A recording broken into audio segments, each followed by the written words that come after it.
Alrighty, my name is Provocative, and today I'm going to be reviewing Motley Oak Vista for field test.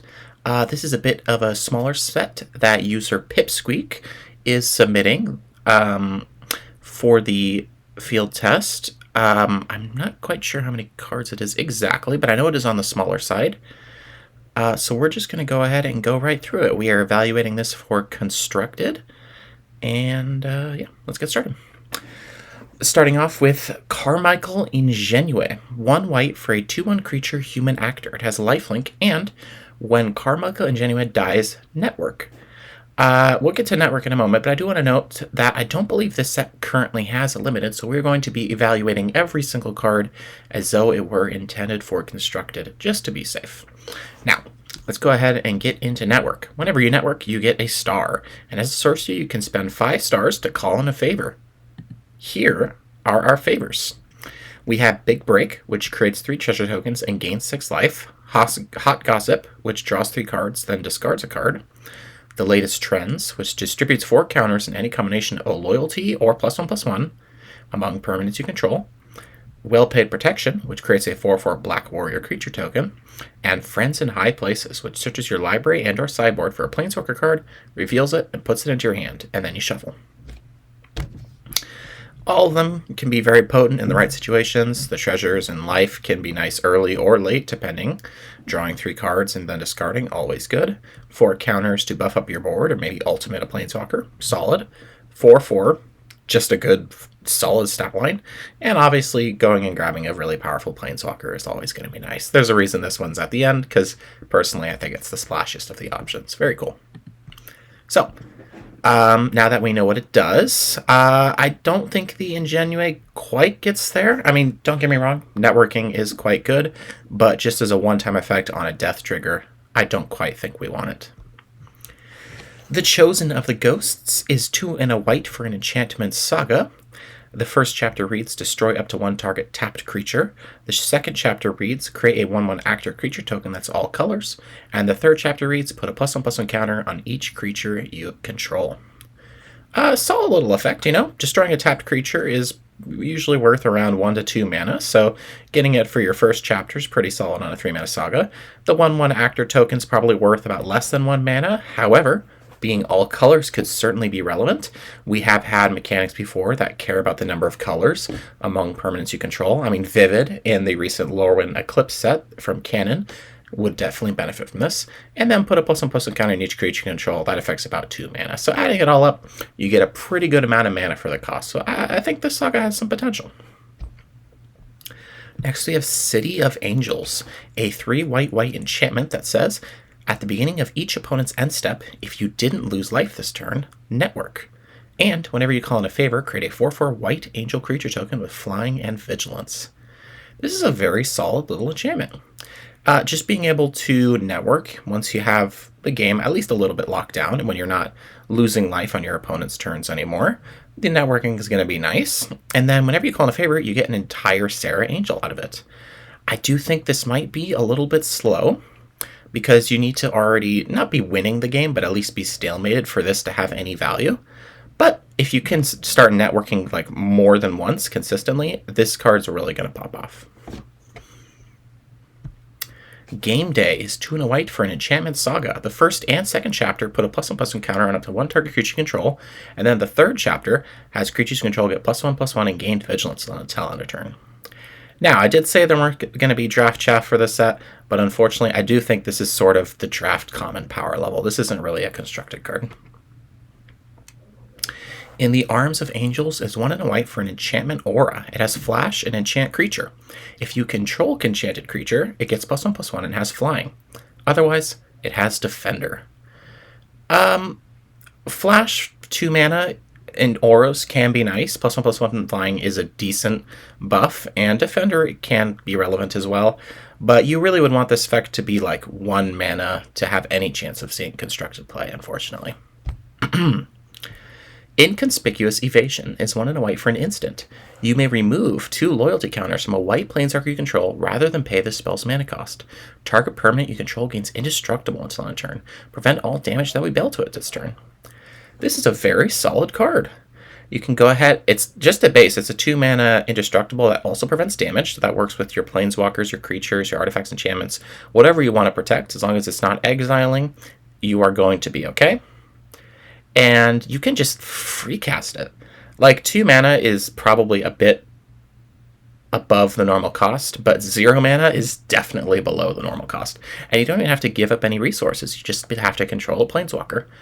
I don't know if mono white planeswalker decks, or sorry, not mono white, if any planeswalker decks would want to run this necessarily as like a 4 of, but I think just having the ability to gotcha your opponent with it, because like let's say you have, I don't know, a planeswalker with 5 loyalty, right? And your opponent swings in their whole army at it. You can go ahead and just cast evasion, and now your planeswalker is going to be a 3 loyalty sticking around for another turn. That's pretty solid. Miguel Florin's Headliner, 1 and a white for a 1/1 legendary creature, human actor. Being in combat on your turn, put a +1/+1 counter on target creature. Whenever that creature attacks this turn, network. It's just better than Luminarch Aspirant. You know, the fact that it's legendary, well, is a little bit of a downside that you can't have 2. It could also be an upside in a Legendary Matters list. And the fact that you can network with it pretty aggressively just by attacking means that you're eventually going to get a very powerful payoff. I think Miguel Florence might be the most constructive playable card we've seen so far pretty easily. And it's just very solid. Millennia Studios Secretary is 2 and a white for a 2/2 creature, human advisor. When Millennia Studios Secretary enters the battlefield or dies, create a 1/1 actor creature token that's all colors and network. I actually think this is pretty solid. Normally these 3 mana 2/2 make a 1/1 cards are pretty bad, but this card has 2 upsides to it. The first is networking, which I think is actually going to be pretty powerful, and the second is that actor token that's all colors. Again, those vivid and synergies, like stuff like that, could be really potent with this. So I think this has potential. Opening Night is 2 and a white for an enchantment. Whenever it enters the battlefield or you cast a saga, you network. And whenever you call in a favorite, return up to 1 target enchantment card from your graveyard to your hand. This is decent. You know, networking for 3 mana is not exactly where you want to be, but doing it whenever you cast a saga is certainly nice. And whenever you call a favor, you can return up to 1 target enchantment card from your graveyard to your hand, which is obviously great with sagas, which tend to put themselves in the graveyard anyway. So while I don't know if this is going to be a deck that wants both sagas and networking, I could see a world where it happens. RCE Producer is 2 and a white for a 3/2 creature, human advisor. Once each turn, whenever you create a token, network. Simple enough effect. Ideally, you want to be playing this on a turn where you're already creating tokens, so you can get some ETB value out of it, so it doesn't just die to removal. But, you know, if you can manage to consistently be making a token each turn, or even better, be making tokens on your opponent's turns too, and get to that network really, really quick, I think you are very, very into this. Reckless Vacationing is 1 and a white for a 4/4 instant. We'll get to that 4/4 bit in a minute. It says choose 1, destroy target artifact or enchantment, or you gain 3 life. And then it has an ignition cost of 1 and a white. You can pay 1 and a white to return this card from your graveyard to the battlefield as a vehicle with crew 3. Exile if it would leave the battlefield. Activate only as a sorcery. That's right. It's flashback, except you don't actually get the normal effect of the card. Instead, you get a vehicle. I actually think this is a pretty nice artifact and enchantment hate piece for, you know, like sideboards. If your opponent has like a good artifact or enchantment, you can go ahead and blow it up and then just bring this back later as a 4/4 vehicle. I wouldn't rely on this as like a burn counter. 3 life isn't really that much, so I think it's just a nice bonus to have on the side. But yeah, I think this is a solid sideboard card. Right and Royalty, 1 and a white for an enchantment saga. The first and second chapters each create a 1/1 active creature token that is all colors, and the third chapter taps up to 2 target creatures. This is so far the cheapest we've had these all color actor tokens, so that is something to keep in mind. In terms of rate, it's not bad either. It's a delayed Raise the Alarm, but it also comes in with the tap, so you can get a little bit of a better swing on the third chapter. It's not bad. Road Trippers is 2, a white and a white for a 4/4 creature, human, with vigilance. When it enters, for each creature control, you create a souvenir token. This is a new token that says whenever a creature deals damage to an opponent, you may sacrifice this to put a +1/+1 counter on it. This is really, really solid. A 4-mana 4/4 Vigilance is not a bad stat line, and the fact that it can potentially just make your entire board an Anthem, depending on if they can hit, the opponent, it's just like, it's solid. I'm going to just be saying stuff is solid quite a bit, but that's just true of the set. A lot of the cards are just solid. It's no, like, Benelish Marshall, don't get me wrong, but, you would generate a bunch of artifact tokens, which could definitely have some relevance. I mean, you always get at least one, and then every time you just hit someone, you can put some counter on a creature. You can even stack all your counters on the same creature if you want. Like, this card is pretty flexible. Stay Steady is 1 and a white for an instant that says it deals 4 damage to target tapped creature. It has an ignition cost of 2 and a white that brings it back as a 4/4 vehicle with Vigilance and Crew 3. I think this is a really solid removal spell. 4 damage to a tapped creature at instant speed is not a bad rate. And then it just comes back later as a 4/4 vehicle with Vigilance. It's not the most crazy removal spell I've ever seen, but if you're facing down an aggro deck, that 4 damage is pretty good. And that 4 toughness can actually be a wall for a lot of aggro decks that are not able to deal 4 damage easily, provided you can crew it. Traffic Jam is 2 and a white for an enchantment that says, when Traffic Jam enters the battlefield, exile target creature or planeswalker until Traffic Jam leaves the battlefield, then network. And also, as long as you've called in a favor this game, Traffic Jam has hexproof. Really just another solid card. It's not quite a Banishing Light because it can't hit artifacts and enchantments and battles and stuff like that, but creatures and planeswalkers are going to be subject to this. And you get to also, again, network. We have so many cards that just instantly network on top of having a pretty good ability. And once you've called in the favor, this getting hexproof means it's even harder to remove without a Wrath. Almost all single target removal will just dodge. This will dodge it. So I'm not 100% on Traffic Jam because, again, you are missing artifacts and enchantments, and that can be relevant. But I'm open to it. It could be good. Traveling Collector is 2 and a white for a 3/2 creature human. It has Vigilance, and when it enters, create a souvenir token. I think this one's a bit more of a draft chaff card, to be honest. Again, there's no draft, but if there was, this would kind of qualify. Us Chosen Few is a saga for 4 and a white. The first chapter says create a 3/3 white angel creature token with flying. The second chapter has you gain 3 life, and the third chapter has you put 3+1/+1 encounters on target angel creature you control. I think this card is okay. A 5-mana saga is going to be really expensive, and, it does take a while for the chapters to actually end once you play a saga. You're not going to be getting any, true power off this until the final chapter, right? Because you start with a 3/3 with flying, which is a pretty bad rate for a 5-mana saga. The 3 life is not going to be too relevant, and then you get the 3 counters on an angel. So it's a 5-mana 6/6 over a couple turns. I just don't think that cuts it, unfortunately. Desperate Spectacle is 2 and a blue for a sorcery. You may remove 2 loyalty counters from a blue planeswalker control rather than pay the spell's mana cost. Surveil 2, then draw 2 cards. I think this card is really, really good. Really good. If you can have a cheap blue planeswalker that lets you plus and then cast this without killing off the planeswalker, you are in such a good position. It's like cycling 0 that also surveils and draws an extra card. Wow. This is super, super solid. If there's any control deck that can run this and a blue planeswalker, I absolutely think you try, because this is worth it. Endless Opportunities is 2 a blue and a blue for an enchantment. It says, at the beginning of each end step, if you've cast a non-creature spell this turn, network. And during each opponent's untap step, untap 2 lands you control. Holy moly, this card is good. 4 mana to just basically network each turn if you build your deck right is pretty solid. And I mean each turn, including your opponent's turns. Assuming you play this on turn 4 and you have, let's say, just no stars yet, right? You're going to have to play this. On your opponent's turn 4, you play a card. On your opponent's turn, or on your turn 5, you play a card. On your opponent's turn 5, you play a card. And then on your turn 6, you play a card, and boom. Then you network for the last time, and you get a really powerful upside. That is just, doing that by itself is already pretty good. The untapping lands makes it so sweet. Hold up counter magic. hold up card draw, hold up removal.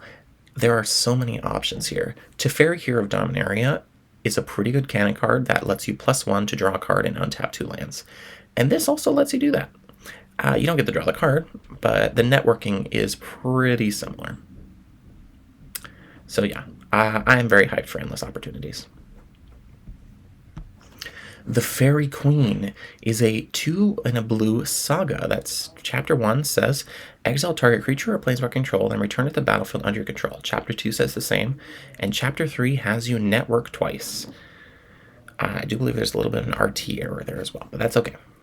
A double flicker on your saga is really nice. We've seen cards that repeatedly flicker before be pretty solid, especially in custom formats. So a card that just has you flicker once when it enters and then flicker again on your second chapter is good. And then you get the double network. So if you're in a network deck, that's 2 networks. We have not seen very many cards that let you network twice in a row on a turn. A lot of them just let you do it once per turn or like as a one-time effect. So this has broken that so far. Garden Fountain, a single blue mana for an artifact. When it enters, surveil 1, then draw a card. And you can pay 2 and sacrifice it to surveil 1, then create a tapped treasure token. This is pretty good. A 1 mana artifact that enters to just replace itself, along with surveilling, is a good rate. And paying 2 to surveil and make a tapped treasure token can help you ramp. Just being the fact that it replaces itself at the start is nice. But ramping off 2 mana so you can play a potentially powerful 4-drop is pretty good as well. And again, this can be done at instant speed, so you can hold up interaction instead of the sack, and then, if your opponent doesn't do anything that would warrant your interaction, go ahead and make that treasure token. I think this card is just pretty good. Get the Bag is 1 in a blue for an instant that says counter target spell unless its controller pays 2. Create a souvenir token, and you can pay 2 and exile Get the Bag from your graveyard to make another souvenir token. Notably, instant speed on that activated ability too. So if your creature's already unblocked, you can go ahead and just crack this from the yard to grab a souvenir token and put a counter on that creature. I think as far as quench variants go, this one's pretty solid. Obviously, this is not something that anyone other than Tempo probably wants, but in a Tempo deck, this is great. Your 1-drop gets to get a souvenir token, and you get to go ahead and just counter your opponent's thing. It's solid. Hasta la Vista is 1 in a blue for an instant. Return target non-land permanent to its owner's hand. Network. Simple as. If you want a network deck in blue, this is a pretty good option. It pairs well with, I want to say the card was named Endless Horizons, right? Endless Opportunities. It pairs well with Endless Opportunities because you can cast it off that, and then it helps you network so you get closer and closer to that very enticing favor. So yeah, I'm into it. High Budget Parity is 1 blue and a blue for a sorcery that says choose one or both. Create a token that's a copy of target creature you control. Create a token that's a copy of target saga you control. Now, we've seen 3-mana clones before. They take a lot to be good, usually some combo applications. But this one has a lot of value. Being able to copy 2 things for 3 mana is a really, really good sell. You do have to be running sagas, but we've already seen there are some pretty good payoffs running sagas in this set. So if you can double up both sagas and creatures, I think you're happy with High Budget Parity. Holographic Celebrity is 1 in a blue for a 1/3 artifact creature illusion. When it enters the battlefield, network. I don't think this is quite good enough to see play, but I will say this is a 2-mana creature that networks, and that's pretty cheap. So far, 2-mana network has been kind of the rate, so I think if you're really all in on networking, you may want to run this. Possibly. Pilfered Process is 2 in a blue for an enchantment saga. Chapters 1 and 2 have an opponent mill 3 cards, and then on Chapter 3, you may cast a non-land card from any graveyard this turn, and you may spend blue mana as our mana of any color to cast it. This is great. You can go ahead and just mill the opponent, and then take one of their things, or take one of your own things. And also note, you can copy Pilfered Process of this. So you can copy a second copy, let this one go to the yard, run through it, and do it again. Again, this is mills 6 cards for one opponent over 3 turns. So that is a very slow win condition, but it is a possibility. So I do think the card is probably a bit slow for constructed play, but that 3-mana ability can't be underestimated. Casting any non-land card from anywhere is a lot of selection. Public Phone Line is 1 and a blue for an artifact. It has tap, scry 1, put a contact counter on Public Phone Line, and pay 5 and tap to draw a card. This ability costs 1 less to activate for each contact counter on Public Phone Line. I think this is actually a very solid control card. Decks used to run Maze Mind Tome back when it was legal in Standard all the time. It was such a solid card. And this plays a very similar role.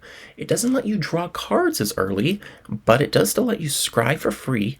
And once you get the contact counters down to like 3 or 4 on the artifact, or 5, which is excellent, just being able to draw for so cheap is such a good way to just restock. And your opponent feels stupid casting a removal spell on this because you've already gotten so much value from it. And it's really cheap to play. Like, you are not giving up much to just pay 2 mana and just start digging with your scries. So yeah, I think Public Phone Line is one of the better cards we've seen.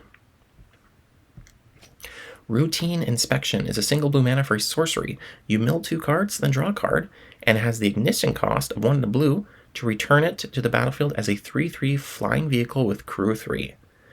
My first gut reaction was that this was crazy, but it's not quite. Mill 2 cards, then draw a card is a pretty good rate. We have Thought Scour, which is instant speed and can mill the opponent, but normally people use it to mill themselves. So this kind of does that already at sorcery speed. And the ignition cost is nice, but you have to remember, it's not coming back as a 3/3 flyer. It's coming back as a 3/3 flyer with crew 3. That is not quite as good. You're basically just turning the power you have on board that doesn't have flying into a flyer. So, that being said, I still think this card is pretty solid. Just not busted, which is good. Snowfall is 1 and a blue for an enchantment saga. Chapters 1 and 2 say tap target creature you don't control. It doesn't untap as long as you control this enchantment. And chapter 3 says draw a card. I think this is, just solidly solid. Tapping down creatures helps slow down the aggro on you a little bit, and it recycles itself at the end. I think, unfortunately, it is doomed to be more of a limited-oriented card, but if you ever get into a situation where your opponent deploys like 1 aggro threat per turn, this deals with it decently, at least until you can stall for your wrath. Trendy Spirituality is 1 and a blue for an enchantment. During your upkeep, you may draw a card and put an emptiness counter on Trendy Spirituality. Your maximum hand size is reduced by 1 for each emptiness counter on Trendy Spirituality. This is a very tough card to evaluate. Obviously, 2 mana draw a card each turn is extremely strong, but having your maximum hand size be reduced is not great, especially if you're like a control deck that wants to outvalue your opponent. Just losing cards like this is so painful. I think potentially there may be game plans that want to ditch their hand by just running out as many small little flying threats and counter spells as possible, and then just let Trendy Spirituality build them back up while not caring about their hand size, because they'll just dump their hand each turn. So I think Trendy Spirituality has a place to shine. It just might be a bit more difficult to find. Alright, I'm going to attempt the name here. I think it's Olean Insights. It's 2 and a blue for an enchantment. Whenever you cast a non-creature spell, choose one that hasn't been chosen this turn. Tap up to 1 target non-land permanent. Create a 1/1 blue merfolk creature token. Draw a card, then discard a card. I think this is probably just a little bit too expensive as like a non-creature spellslinger payoff. Just getting like a 1/1 or looting is not quite where you want to be on your 3-mana enchantment.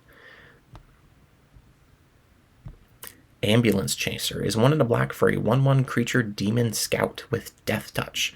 Whenever a creature dies, create a souvenir. Any creature. I think this is pretty good.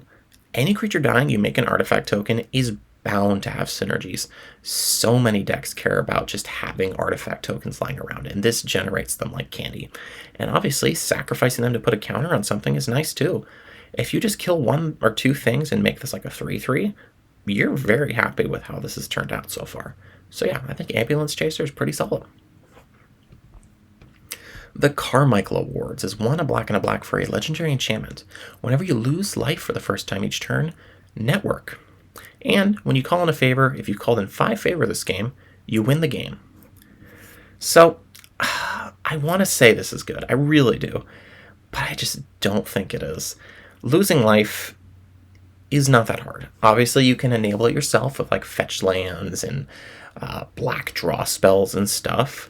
And obviously, whenever your opponent hits you, that also is going to cause you to network, which is nice. I think this is actually one of the more aggressive cards that helps you network. But that's not just worth 3 mana, right? This is a legendary enchantment too, so you can't exactly run multiples to really turbo it out. And I do not know what game you're going to be in where you call in 5 favors. That feels at least a bit unlikely. Like, I don't think it's impossible. I think it could happen, but you'd have to be in a very grindy game to have that happen. And again, it's not 5 or more favors, so you have to make sure your opponent just doesn't blow up your enchantment in response to you getting your final favor, right? I don't know if that's quite how it works, actually. Spend 5 to call in a favor. Oh, as a sorcery. Well, okay, so you would spend 5. I guess calling in a favor would go on the stack. So would this... I don't know when the Carmichael Awards would trigger in terms of that. I don't know if you could blow it up in response. But you would still have to be careful. Because, you have to call in exactly 5. It's not 5 or more. So you have to be careful on this either way, I think. Charity Juniper. Harris? I've seen the word before. I've just never said it out loud, I'm realizing. 2 and a black for a 3/3 legendary creature angel. It has flying. And whenever a creature dies, network. This ability triggers only twice each turn. Pretty solid. And you can pay black and sacrifice another creature to tap Charity Juniper. It gains indestructible until end of turn. This is a really solid rate. Having it trigger twice each turn is a lot better than we normally get the once each turn. And this can progress to it really quick. Creatures die a lot. And the fact that this has a built-in sack outlet for pretty cheap is just really solid as well. I think this actually might be the best network card we've seen so far in terms of getting you to 5 stars as fast as possible. Dusk Beckons is 4 and a black for an enchantment saga. It has a passive that says whenever you gain life, target opponent loses that much life. Chapters 1 and 2 put a lifelink counter on up to 1 target creature. Chapter 3 says for each opponent you have, you gain 3 life. And Chapter 4 says you gain life equals the number of non-creature cards in your graveyard. Normally I say non-creature, non-land, but this does let you count lands. I think this is a pretty decent top end for a life gain deck. Obviously 5 mana is a lot, but this puts out a lot of life gain. This is a burn spell. The first 2 chapters are probably going to be doing the least consistent amount of damage. You have to have creatures on board already, and they can't already have lifelink, and they ideally be pretty big, so hopefully you have like an Johnny's Pridemate or something out like that that would benefit off, having lifelink. For chapter 3, that's just 3 burn always, so that's going to be nice. And then Chapter 4 is going to burn your opponents for a lot if they cannot deal with your graveyard. This is going to be, let's say you just play this on curve with no ramp. Turn 9. There are so many non-creature cards in the graveyard by turn 9. So this could potentially just kill people. So I think Dusk Beckons is a pretty potent top end. Leave Behind. 1 and a black for an instant. Destroy target non-legendary creature. If it had mana value 3 or less, network. This is just better Cast Down. Cast Down is a good card, and Leave Behind is better. This is very nice. And again, another great network card for a black deck. I am seeing blue and black as the best network color so far, but we're going to have to see what red and green offer later. But right now, I'm seeing some great options. Long Hours is 2 and a black for an instant. You draw 2 cards and lose 2 life, and then you network. Another great network card. Drawing 2 and losing 2 for 3 mana is pretty much the rate. You generally want it to be 2 mana, but you can't really get that at instant speed. So this is a nice option for instant speed. And then you just network on top. This isn't obviously quite as good as Leave Behind, but hey, if you're all in on networking, Long Hours is a decent option. The Night Hungers. 1 and a black for a sorcery. This spell has flash as long as you control a desert. Target creature gets -4/-4 until end of turn. This is just a good removal spell. I think normally I'm probably going to prefer Leave Behind over it, even if I'm not networking. But if you're in a Deserts deck, I definitely think it's worth considering. Northside Ghost. A single black mana for a 2/1 creature, Demon Spirit Rebel. It can't block, and whenever a creature controlled deals combat damage to opponent, return Northside Ghost from your graveyard to your hand. It just has to be in your graveyard, and you just have to hit your opponent. Easy as can be. I think any looter deck or just deck that wants to ditch cards from your hand or for value, is just going to want this, right?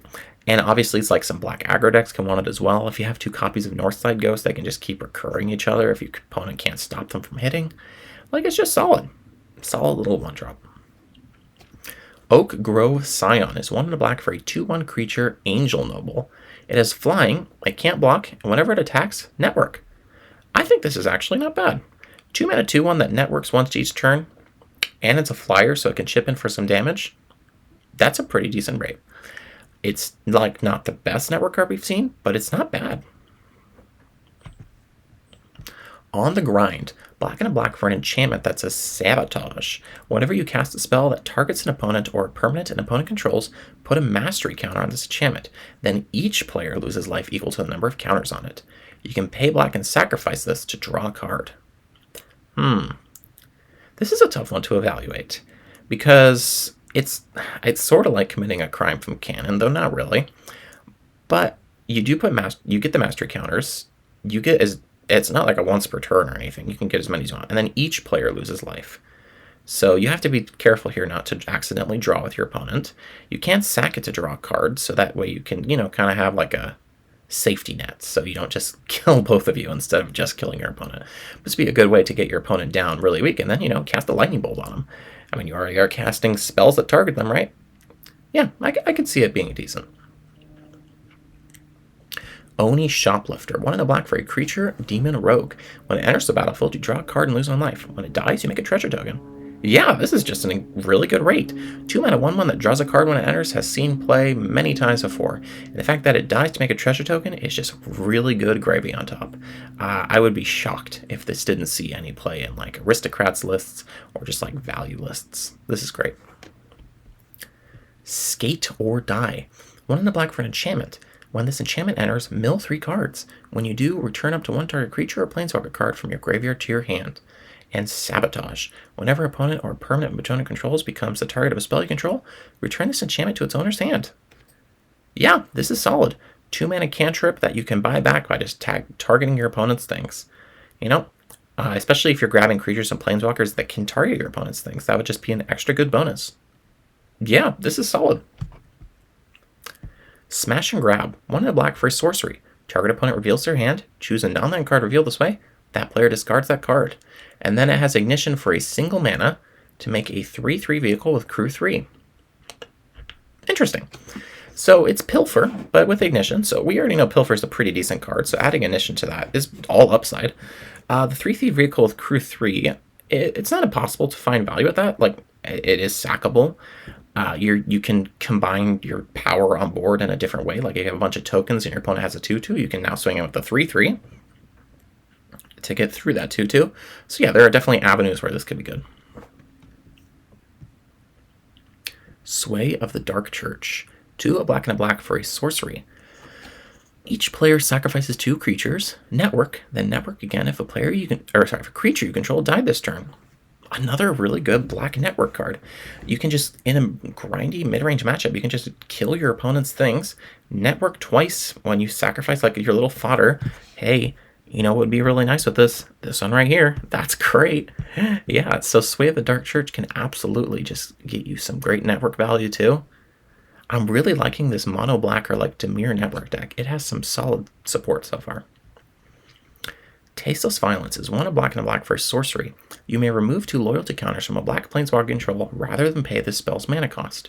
Destroy any number of target creatures with total toughness 4 or less. This is a really good one. Oh, this might even be better than the blue one. You play a good black planeswalker on turn 2 or turn 3 and just clear your opponent's board, because there's very little chance that they have something that's going to be like massive by that point. Well, that's not true. I've played Revolution. We sometimes have 5/5s on turn 2. Okay, but there's a good chance you can at least kill something with this. It's pretty good into like tokens deck and stuff. Yeah, I can see it. I think that actually the blue one's probably a little better than the black one, and then probably the white one. But this one is pretty solid. Before continuing, I'm going to go grab a drink of water because my throat's starting to itch a little. So I will be right back. I'll make sure to cut the video to make sure that, it's seamless. BRB.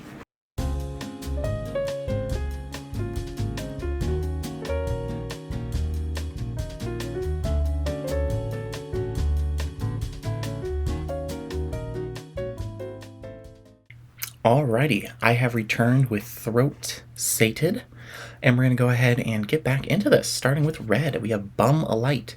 For a single red mana, we have a sorcery that deals 2 damage to any target and creates a souvenir token. This is a pretty good rate. Sorcery Speed Shock is obviously not as good as Instant Speed Shock, but getting an artifact token, especially a souvenir, on top is a pretty good deal. Burning Rubber is 1 in a red for a sorcery that does 3 damage to any target, and has the ignition cost of 2 in a red to return this to the battlefield as a 5/3 with Trample. A vehicle, 5/3 vehicle with Trample, and Crew 3. I think this is probably one of the better sorcery speed lightning strikes that I've seen. Trample on that vehicle really adds a lot of power to the back half of the spell. That makes me quite high on this. Dazzling Beauty? Oh no. Dazzling Beauty is 1 in a red for a sorcery. You may remove 2 loyalty counters from a red planeswalker control rather than pay the spell's mana cost. Create a token that's a copy of target creature control, except it isn't legendary. It gains haste. Exile it at the beginning of your next end step. I think this is probably really solid as well. This is just a 2 mana clone copy, which we've already seen in the past. 2 mana tends to be the going rate for this, and is pretty good. So the fact you can just get this for free if you run a red planeswalker is bonkers nice. I think this probably is the best of the cycle so far. It's just a good rate. Distracting Youth is 2 in a red for a 3/2 creature human rebel. Sabotage. Whenever an opponent or permanent opponent controls becomes a target of a spell you control, target creature can't block until end of turn. I think this is a world where you use this and construct it to repeatedly just grant an entire board unblockable over and over again, but I think that's probably not too likely to occur. Ecstatic Tourist is 1 in a red for a creature human. When it enters, create a souvenir token, and whenever you cast a non-creature spell, this creature deals 1 damage to target player or planeswalker. This is just solid. 2 mana pingers is pretty much the going rate for this type of effect, and it just comes with a souvenir token on top. I think that's just nice. It's just a good amount. You're already pretty into just playing this for the ping effect. The fact that you get the souvenir token is a good bonus. Fire Season. This set really is California. 1 a red and a red for a sorcery. Choose 1 or more. Fire Season deals 3 damage to each creature. Fire Season does 3 damage to each player. And Fire Season deals 3 damage to each planeswalker. And again, you can have any amount of these you want. This is just some nice modality to have, you know? Normally, the decks that run these 3 mana red wraths only want them to hit creatures, because you don't want them to hit yourself because you're trying to stabilize, and you don't want them to hit planeswalkers because you're usually running planeswalkers that dodge your wraths. But the modality of it is nice to have. This is clearly a set that's introducing some pretty good planeswalker tools with the free cycles, so the fact that this hits these and takes some loyalty counters off them is a nice thing to have. And sometimes that player damage is the reach you need to just win a game, even as like a control deck. Hit the Road is a single red mana for an instant. Target creature you control gets, not control. Target creature gets +2/+1 and gains haste until end of turn. You can use this to sabotage if you want. It has Ignition. For 2 in a red, you can return it as a 4/2 vehicle with Crew 3 and haste. I think this is just decent, you know? 1 mana for +2/+1 haste is a little below the going rate, but it's not bad, and instant speed is a nice bonus, and that ignition cost is good. Haste is good too. You can go ahead and just ignition from the graveyard and then just immediately use it to swing. That can be pretty nice. Lighting Lanterns is 5 in a red for an instant. This spell costs 1 less to cast for each card type among cards in your graveyards. Lighting Lantern deals 6 damage to target creature or planeswalker. You know, normally the 6 mana, the 6 mana, oh my gosh, my words. The 6 mana removal spells are normally limited fodder and not too good, but this is very close to Unholy Heat. While this doesn't have Unholy Heat's mode of being castable for 1 mana always, and either dealing 2 or 6, the fact that this can potentially cost 1 and deal 6 means the comparison has to be drawn. You do need to have 5 card types to make it deal 6 damage for 1 mana, but 4 card types to get you 6 damage for 2 mana is still a pretty damn good rate. You are not upset with that. So I think this card could be very solid if we have a dedicated strategy that can get stuff into your graveyard quick. Living the Yanetta Lifestyle is a single red mana for a sorcery that says exile the top 2 cards of your library. Until the end of your next turn, you may play one of those cards and create a souvenir token. So this is a little bit of digging. That comes with a souvenir token, and you can pretty much always play whatever card you draw because A, you get to pick which one you want, and B, you have until the end of your next turn. So if you can't afford it this turn, you'll be able to play it next turn, almost guaranteed. I think this is just a good cantrip. I think an aggro deck would not be embarrassed to run this. It has some good consistency. The souvenir token helps bump up your guys, and there are occasionally cast from exile stuff too, or cards that care about it being a sorcery. It's just solid. Road Rager is 2 and a red for a 3/3 creature demon pilot. It has haste. Whenever a vehicle you control enters, it gains haste and becomes an artifact creature until end of turn. If we see some really solid vehicles that come down after this, I think I'm very into this. Otherwise, I think there's better 3 mana 3/3 with haste out there. Scarlet District Punk is 1 and a red for a 2/1 creature human rebel. It has haste. Players can't gain life. Whenever you attack with 3 or more creatures you control get +1/+1 until end of turn. Holy crap. Her favorite song doubles is a battle cry. That's a very cute reference. I like referencing battle cry when this has pseudo battle cry. That's very cute. I see what you did there. This card is great. Just turning off Life Gain, which is one of the best ways to counter a mono red deck's ability to burn over the top, is just really, really nice. Haste is obviously great, and that Anthem on top. This card has it all. I would be shocked if this card did not see play. And if I was shocked, I wouldn't be able to gain life to offset it. So, Scarlet District Sightseer is a single red mana for a 1/2 creature human rebel with menace and sabotage. Whenever opponent or permanent opponent controls becomes a target of a spell you control, create a souvenir token. I smell combo card. If you have any card that targets something, whenever an artifact you control enters, this can go infinite. Otherwise, I think this is still just a solid card anyway. Every lightning strike, bolt, shock, whatever you have, going to generate you a souvenir token. A lot of cards that say target creature can't block this turn, going to generate you a souvenir token. I think this is exactly the type of card that a mono red aggro deck wants, because those souvenir tokens are going to keep your creatures healthy, so they're not going to die to those smaller toughness-based board wipes. And it's also just a 1 mana 1/2 menace, which isn't that bad of a stat line considering the text box it has underneath it.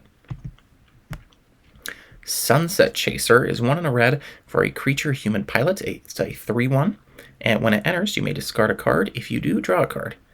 I don't think this is quite the effect that we are going to be interested in at that stat line and cost. Tagging Aficionado is 2 and a red for a 3/2 creature human rebel artist. It has menace and sabotage. Whenever you cast a spell that targets an opponent or permanent opponent controls, put a +1/+1 counter on Tagging Aficionado. This could also possibly be a combo card. There are cards that ping opponents whenever you put counters on your stuff. Like, I think Spirit Realm Phoenix from Revolution or Shalai and Halar from Canon would both do really well with this. And even outside of that, a 3 mana 3/2 menace is not a bad stat line, and the fact that this just gets to grow even bigger is really good. Yeah, I think this is just a good card. Red's got some pretty solid aggro cards. Take in the Sights. 1 and a red. Discard a card, then draw 2 cards. Add Ignition for 1 red to get a 4/4 menace. Ooh, that is definitely one of the better Ignition stat lines we've seen so far. And discard a card, then draw a card. That's like Jackpot from the Spectacular Spider-Man set in Canon, which I think Jackpot's proven to be a pretty good card so far. Oh, Jackpot's not the name, is it? It doesn't matter. This effect has been proven to be pretty decent, and that Ignition on the backside is very nice. Moving on to green, we have the big leagues. Now we're here. 3 and a green for Enchantment Saga. Chapter 1 is put a +1/+1 counter on target creature. Chapter 2 is create a 3/3 active creature token that's all colors. And Chapter 3 is put a +1/+1 counter on target creature. 5/5 stats for 4 mana is not bad, but if you're looking for actor tokens that are all colors, they're much lower down on the curve. And if you're looking for stats, I'm sure green can do better than a slow 4 mana 5/5. Camping Trip is 2 and a green. Search your library for a desert card and a basic land card and reveal them. Put up to one of them onto the battlefield tapped, and the rest into your hand, then shuffle. Oh, it's Cultivate that can also grab a desert. Yep, if you have any desert synergies, this is going to be exactly what you want. Next we have Carmichael Beach Lifeguard. 1 of the green for a 3/2 creature human gym bro with trample. And whenever this creature deals combat damage to opponent, proliferate. Yeah, that is just a solid effect. 2 mana 3/2 trample is a pretty good stat line, and proliferating is pretty much always good in mono green aggro decks because there's always +1/+1 counters flying around. And if you happen to be like a planeswalker deck, I could see this being decent there as well. It's just a good card. City Restoration Project. 2 and a green for an enchantment. Whenever a land you control enters a network, and meaning your upkeep, you may pay 1. If you do, return target land card from your graveyard to your hand. Ooh, that's not bad. If you have any powerful channel or like sacrifice effects, this is good. It just works well with fetch lands, and obviously it's a great network card as well. This is going to let you, with fetches, just like get your it's just going to get your network out so fast. If you're running fetches, you're running ramp, this is definitely one of the more potent networking cards. A Day in the Park. 1 in green, enchantment aura. Whenever enchant basic land. Whenever enchanted land is tapped for mana, add 1 mana of any color it didn't produce. Yeah, that is just a solid card. It takes, the fact that you are restricted to running basics with this, which is a little unfortunate, but it's fair. It just takes that and turns the fixing up to 11, because you can basically add any mana that's not the basic you picked. So that is exactly what you want when you have a basic mana base, is the ability to filter that mana. Yeah, Day in the Park, good card. The Forest's Edge. 2 and a green for an enchantment saga. Chapters 1 and 2 both read, look at the top 5 cards of your library. You may reveal a creature card from among them and put it into your hand. Put the rest on the bottom of your library in a random order. And then chapter 3 is create a treasure token.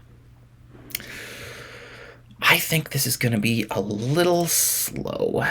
It is some pretty good digging, so if you have like a creature-based combo deck, I could see a world where you run this and just like really dig for those creature-based combos. And the treasure can help you with your mana. Yeah, okay. I could see a world where you play this as kind of like a slower piece. It's not that bad. Fusion Maestro is 1 in a green for a creature human citizen. At the beginning of each end step, if one or more counters are put on you or a creature you control this turn, draw a card. Yeah, this is just a really good card. You just draw every single turn. You can, if they work with you. Oh wait, 1 second. This works with networking too. Damn. Okay, yeah, this is a extremely solid card. You put this in your networking deck. Maybe you put this in your like mono green aggro deck. Maybe you have like a good 1-drop that can put counters on itself. Heck yeah, I am super into this. This is one of the better green cards we've seen so far. Very strong. Leading Lady. For a single green mana, creature human actor. Whenever you cast an enchantment spell, put a +1/+1 counter on this creature. There you go. There's your cheap 1-drop that puts counters. This is great. I forget the name, but there was a mono green uncommon in Kamigawa Neon Dynasty that put counters on itself and maybe other creatures too whenever you cast an enchantment spell. And this does the same thing, except it's a 1/2 and not a 1/1. Yeah, I think this is just solid. Location Scout. 3 in a green for a 2/2 creature human scout. Location Scout gets +1/+1 for each desert you control and desert card in your graveyard. Whenever Location Scout enters the battlefield or attacks, you may sacrifice a land. If you do, search your library for a land card, put it onto the battlefield tap, then shuffle. Heck yeah, this is great. If you're running a desert mana base, which why wouldn't you with this? This will be coming down as like a 5/5 or a 6/6. You can go ahead and sack stuff to make it grow even faster and go get your very best deserts. Yeah, this is, if you're running a desert deck, you absolutely need to be on this 100%. This is a 4 of copy no matter what. Excellent card. Oak Grove's Agent. 1 in a green for a 2/2 creature human advisor. When Oak Grove Agent enters the battlefield, network. Yeah, now that we've seen most of the set, I think I'm pretty confident in saying that these 2 mana 2/2s or 1/3s that just entered a network are not quite what we're looking for. Oak Grove Gossip.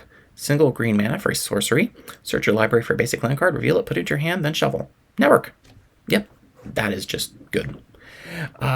Attune with Either was obviously a really great card for different reasons. That was a lot of the energy had to do with it, but a 1 mana card that cantrips itself and gives you an additional bonus is usually pretty good. And I think if you're running a network deck in green, this is a pretty easy shoe-in. Personal Shopper. For a single green mana, you get a 1/2 creature human advisor. Whenever you cast a creature spell, create a souvenir token. This is the card we want with Fusion Maestro. This is so perfect on curve. Oh my god.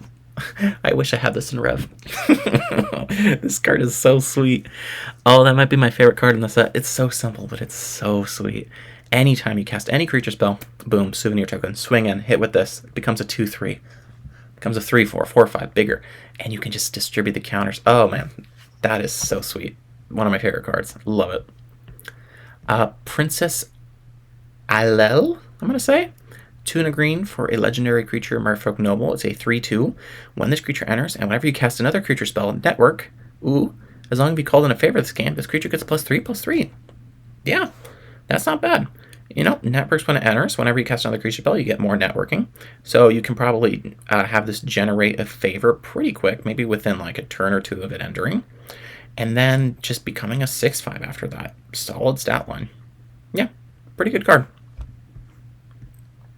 Soulkern Gila. 5 and a green for a creature lizard. Costs 1 less to cast for each desert you control. When it enters, you choose 1, destroy target artifact or enchantment, or gain 4 life. Yeah, that is just a good rate. Blowing up an artifact or enchantment is nice. When your opponent has like a Banishing Light or like a threatening card advantage engine, just popping that really quick is good. And the gaining 4 life when it's not online is still really good on top of your 1 mana 5/4.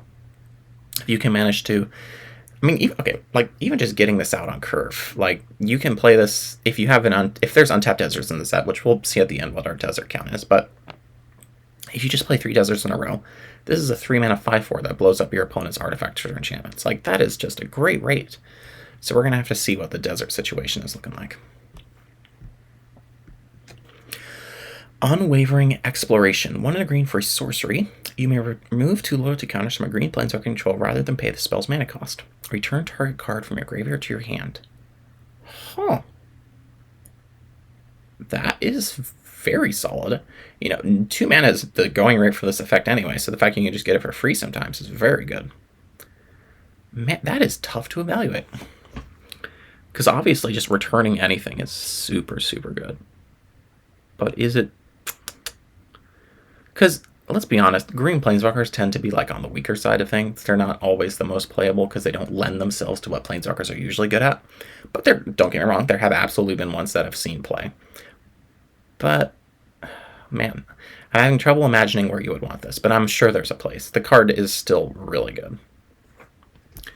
Without a Horizon. For a single green mana, it's an enchantment saga. Chapter 1 says search your library for a basic land card, reveal it, put it into your hand, then shuffle. Chapter 2 is create a tapped treasure token. And Chapter 3 is the next creature spell you cast this turn enters the battlefield with a +1/+1 counter on it. Whew! For 1 mana? That is a lot of value on top of a Lay of the Land. I mean, just the fact that it's 1 mana, fix your mana. Chapter 2, you get a treasure token, so you can use this to cast something on turn, a 4-drop on turn 3, and that 4-drop's going to enter with another +1/+1 counter on it. Oof, man, that is a lot of value. That is terrifying. That is such a good card. Yeah, wow. Dawn on the Soulkern is 2 a red and a green. For an enchantment, this is fun. Whenever you tap a desert for mana, add colors. At the beginning of your upkeep, surveil 1. I love cards like this that like hide the fact that the 2 different abilities here are related, because normally if you see this and you're like, all right, desert matters, graveyard matters. There's really no like overlap here, except we already have seen cards that care about having deserts in your graveyard. So this is going to go ahead and dump them into your graveyard to be used later. Oh, this is super fun. Yeah, and then just also being a mana doubler for your deserts is pretty solid. I'm starting to think that we're not going to have the most powerful desert mana base here. Probably quite a few tap lands, but we'll see. We'll see, because a 4 mana doubler is quite a bit of mana, so we'll have to see if we can have a full desert mana base. Enter the Endgame. Oh, I was thinking of commence the endgame from canon. Yeah, enter the endgame. 4 black and a green for an enchantment saga. Create 3 2/2 black diamond creature tokens. Creatures control get +1/+0 and gain trample on a turn. Each opponent loses 4 life and you gain 4 life. Yep, that'll just win a game. Yep, I really don't have much to say about that. If you have a big saga, go ahead. Or if you have a way to get this out early, that's great. But if you just want to run this as like a top end of a big black green mid range deck, I would not blame you. It seems solid. Gracious Host. 2 a white and a blue for a 2/2 creature angel noble with flying. Whenever it attacks, you draw a card. If there are 3 or more card types among permanents you control, you gain 2 life. And then if there are 5 or more, put a +1/+1 counter on each creature you control. Yeah. It's slow to get going. You definitely need to play a 4-mana 2/2 and then untap with it, which is, begging to get cast a removal spell on it. But it does just draw a card whenever it attacks, and that's solid value. The gain 2 life is probably not as relevant, but it could come up. And the +1/+1 counter is probably going to be pretty solid as well. I don't think I believe in this card as a constructed playable card, but I wouldn't begrudge anyone who thought it was possible.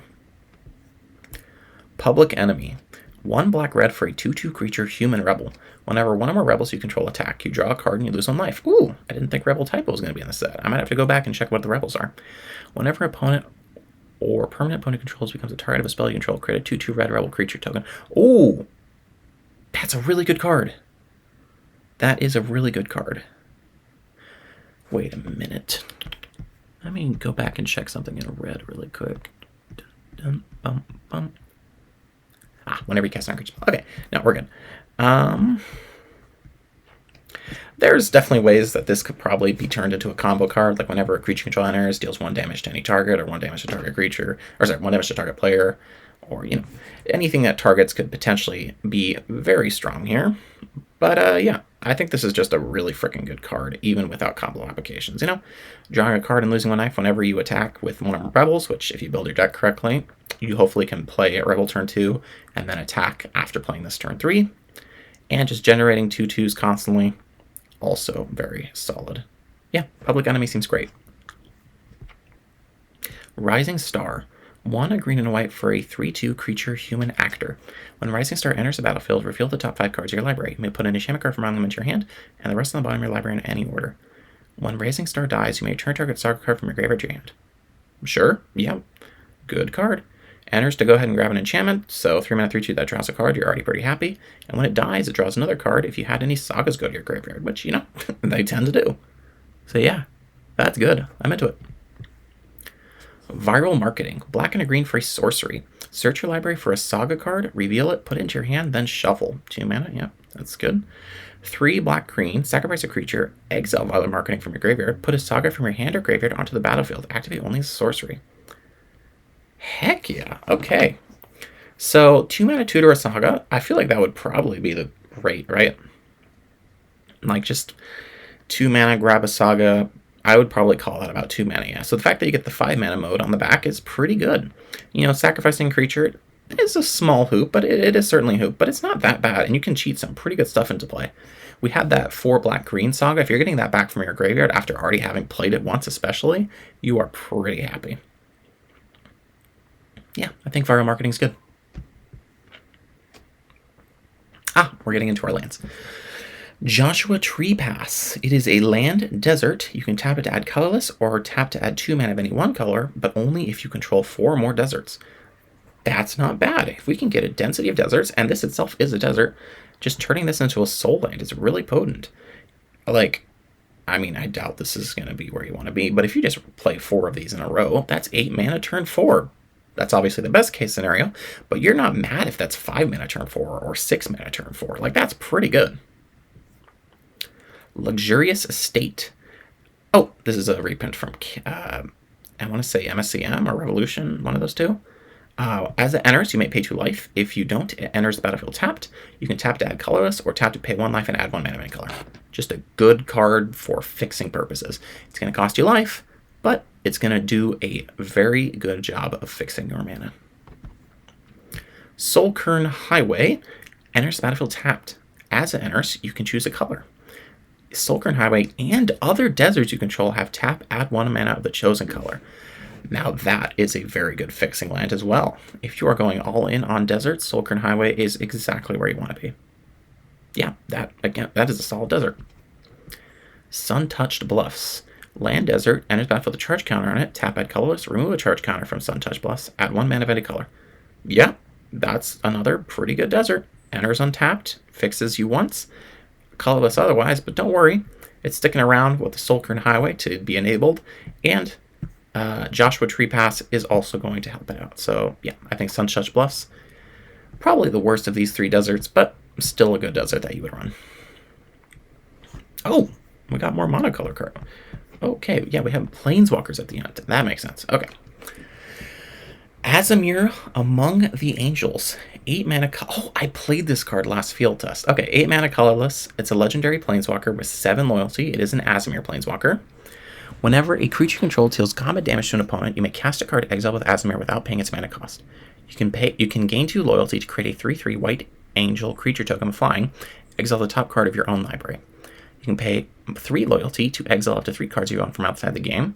You can pay 4 loyalty to exile target non-land permanent controls, and you can pay 4 loyalty to call in a favor. And as a reminder, these are the 4 favors we have right here.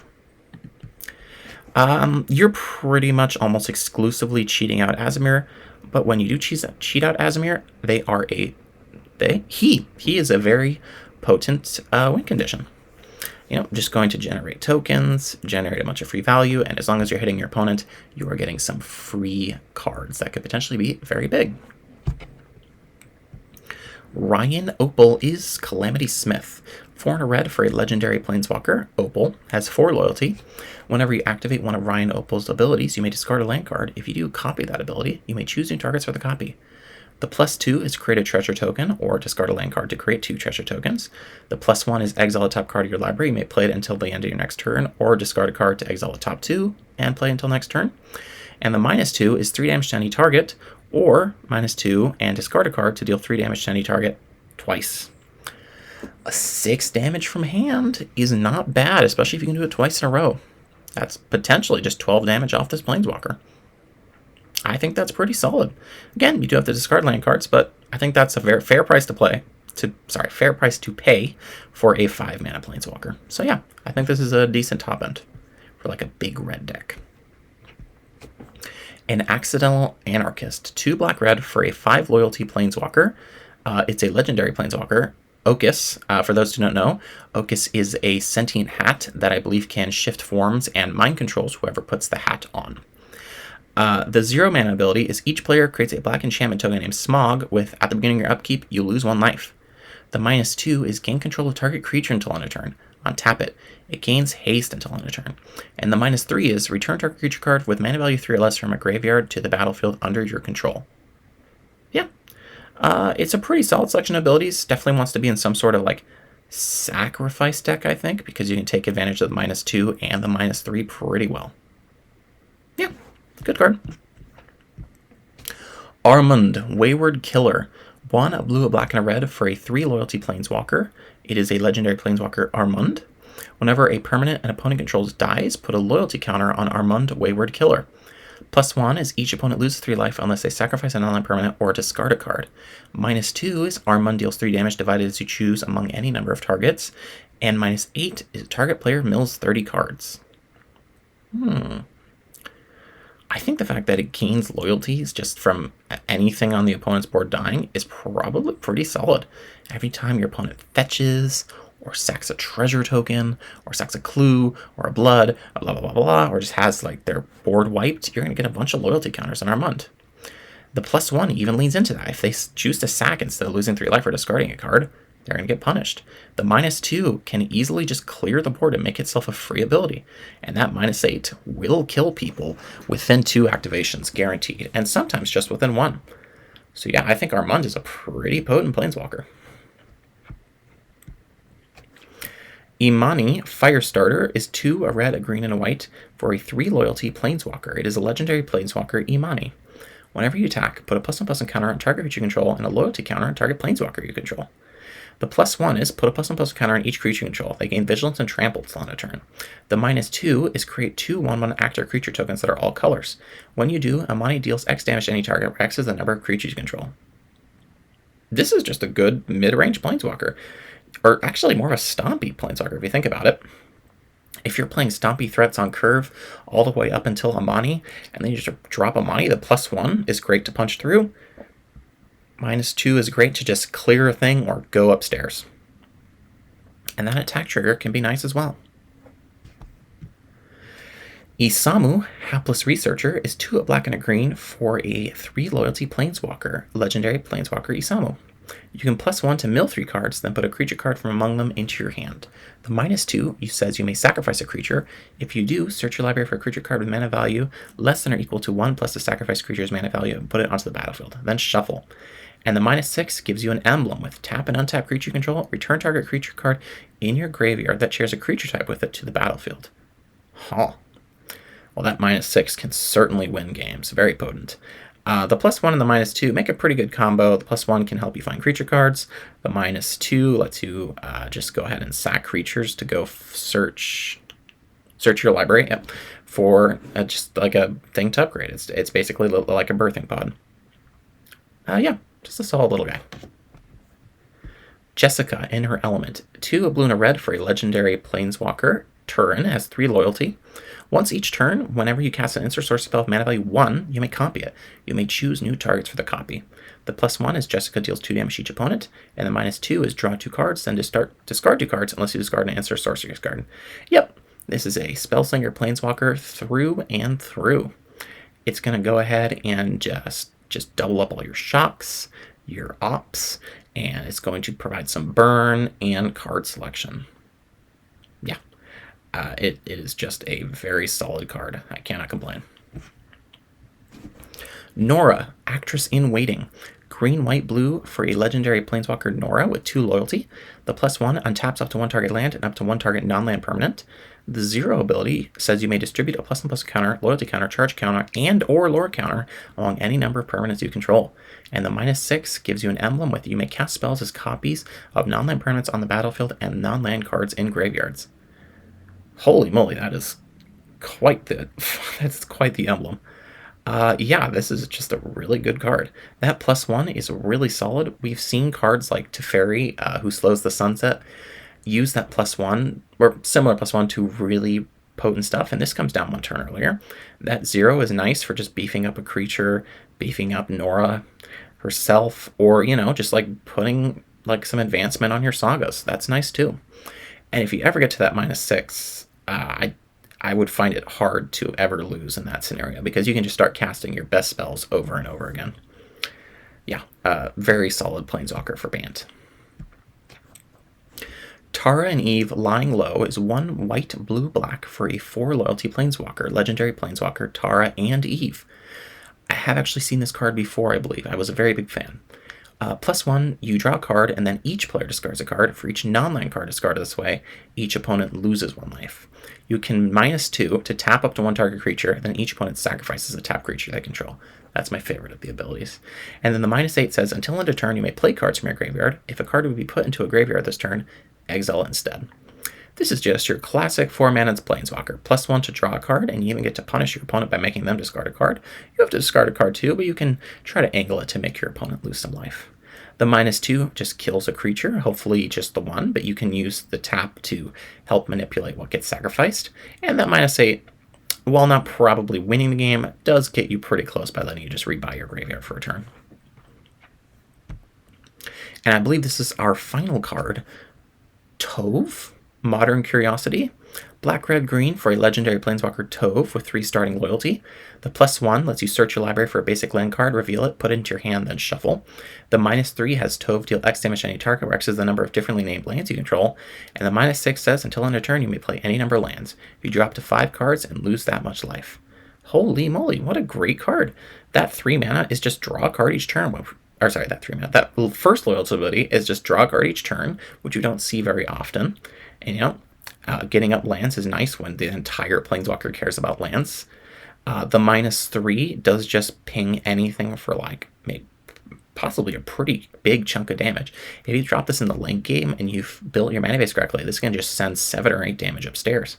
And obviously the -6 is just great. Drawing 5 cards and losing 5 life is already great. In fact, you can just play a ton of lands after that.